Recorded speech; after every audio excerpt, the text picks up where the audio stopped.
Welcome back to the AfriFreedom Channel, your trusted voice for deep, raw, and unfiltered analysis of Africa's rising tide of resistance, truth, and sovereignty. If you're new here, don't forget to like, share, and subscribe to our channel for more eye-opening content that challenges mainstream narratives and uplifts Africa's untold stories. As always, we encourage healthy and respectful engagement in the comment section. Let us know your thoughts, your emotions, and your questions as we dissect today's powerful message. Your voice matters, and every comment contributes to the larger conversation on Africa's liberation. This video is for educational and informational purposes only. The views expressed are based on public sources and journalistic interpretation. We do not promote violence, hate, or misinformation. Viewer discretion is advised, especially regarding sensitive geopolitical content.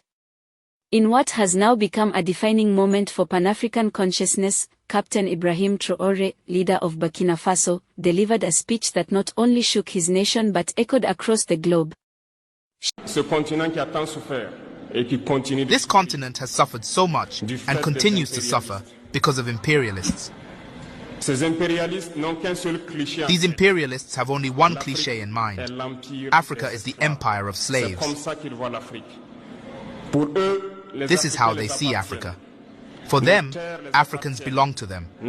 Our lands belong to them. Our subsoil belongs to them.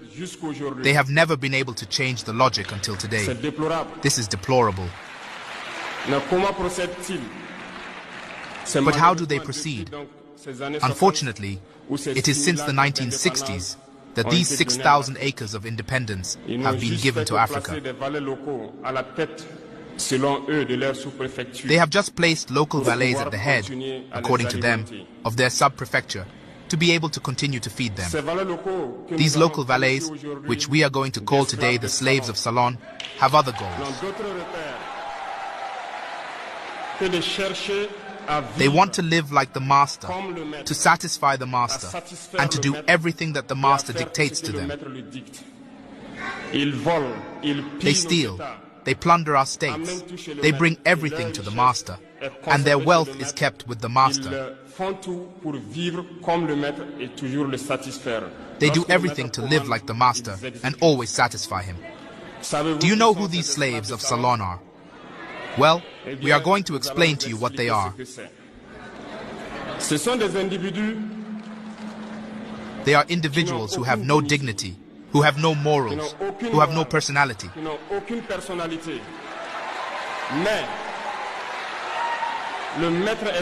But the master slave has always known how to identify these individuals. They are always ready to betray their brother, to satisfy the master. They have betrayed us since independence, and others continue to betray us to the benefit of their master. These individuals continue, against all odds, to help the master plunder Africa.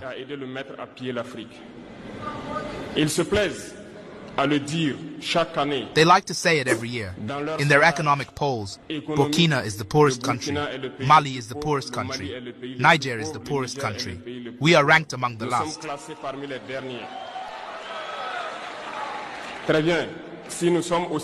Very well, if we are as poor as they say. But when the time has come to take responsibility, we have asked this master to leave the place. Why don't they want to leave?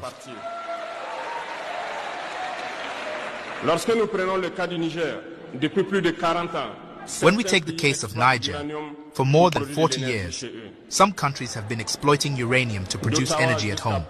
From Ottawa to Paris, the streets are illuminated. It is the light. But in Niger, it is the darkness that has served us.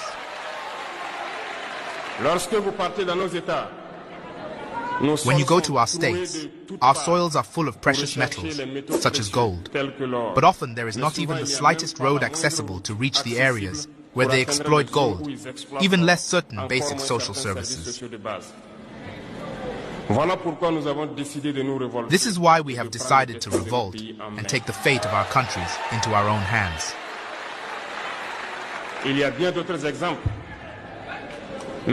There are many other examples.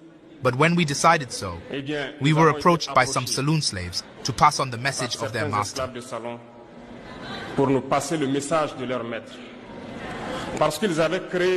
Because they had created this kind of polymer chain that rises to the heads of our states to serve them.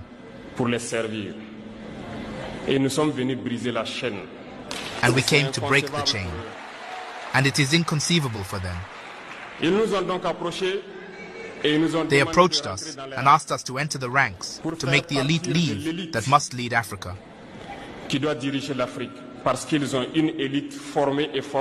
Because they have an elite formed and formatted that must follow, that is embedded in this chain. We refused to enter their ranks. And then the hostilities began.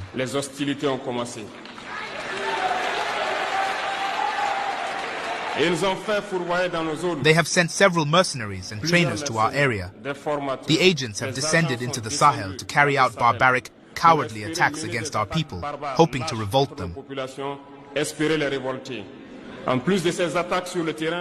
In addition to these attacks on the ground, the attacks on communication, manipulation, and disinformation are full in their ranks.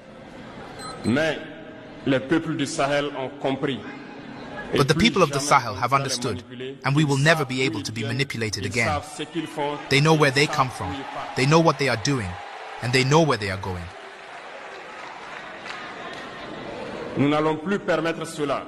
We will no longer allow this. People are awake, and people are fighting today, not for ourselves, but for future generations. And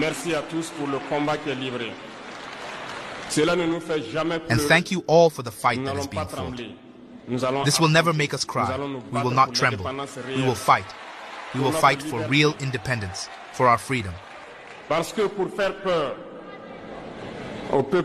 Because to scare the people of the Sahel, these individuals have only 3 terms in their mouths: democracy, freedom, human rights.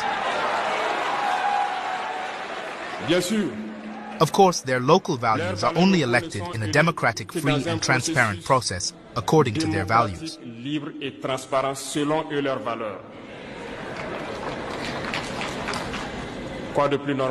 What is more normal, that we want to impose this on ourselves, because it is they who dictate the rules.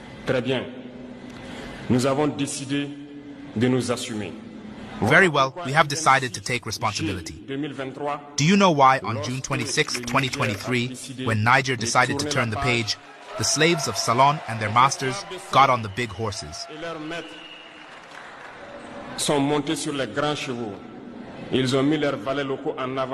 They put their local values forward and decided to wage a war against the Nigerian people. So we said, anyone who dares to take up arms against Niger will face us.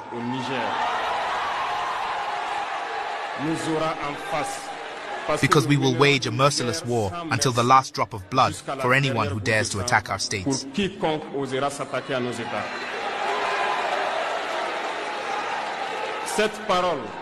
This word, this decision we made yesterday, is current today and will be current tomorrow and forever.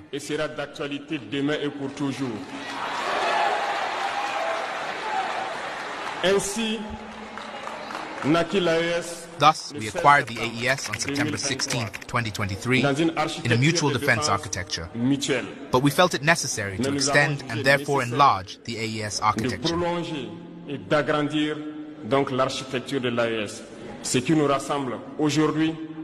What brings us together today must allow us to go to other areas, in addition to defense, including finance and economy, infrastructure, health, education. In short, I pass.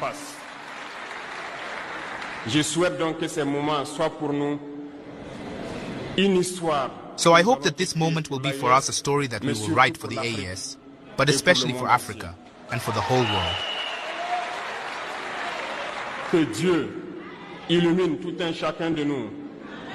May God illuminate each and every one of us. May God inspire us in these tasks that are entrusted to us. And above all, that when we do all our work, that we have in mind only one thing: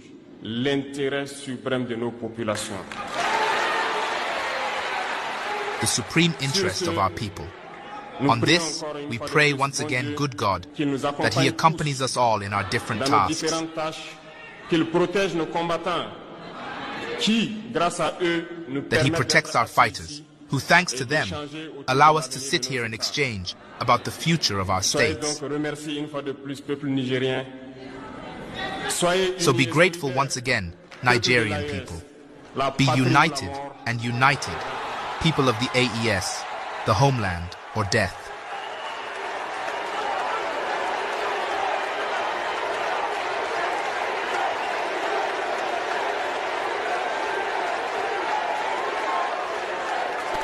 Shared virally through platforms like X, formerly Twitter, his words were more than political, they were a clarion call for freedom, dignity, and true sovereignty.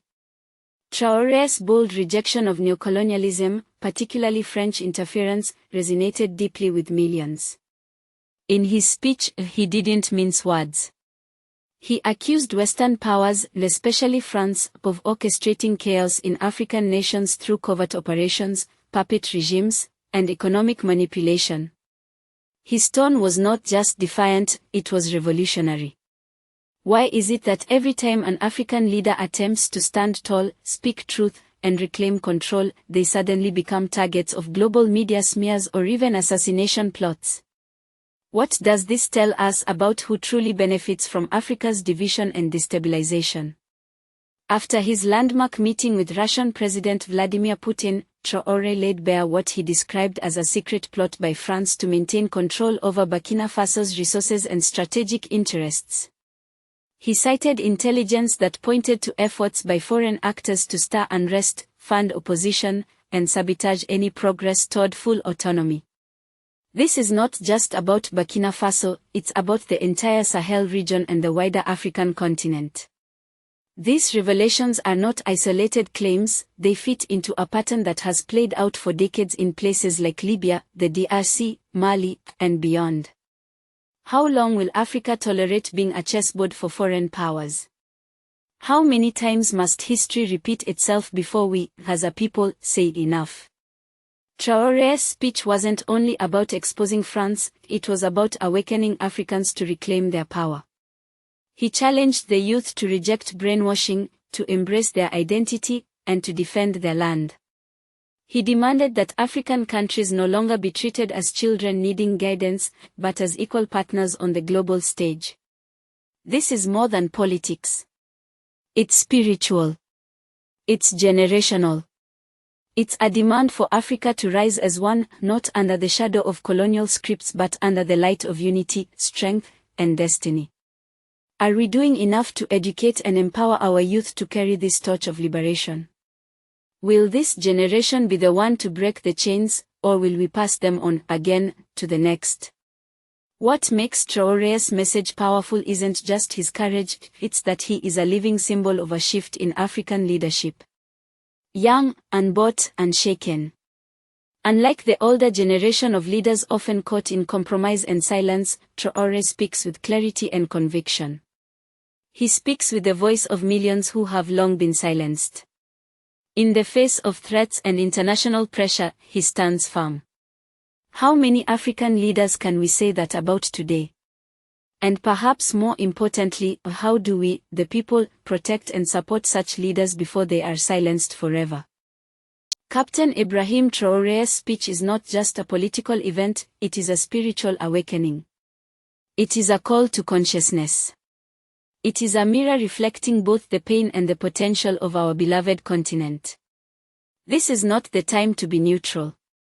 This is not the time to be silent. Africa is rising, and voices like Traoré's are leading the charge. But he cannot do it alone. The question now is, will you rise with him? Drop your thoughts in the comment section. How do you feel about Traoré's message?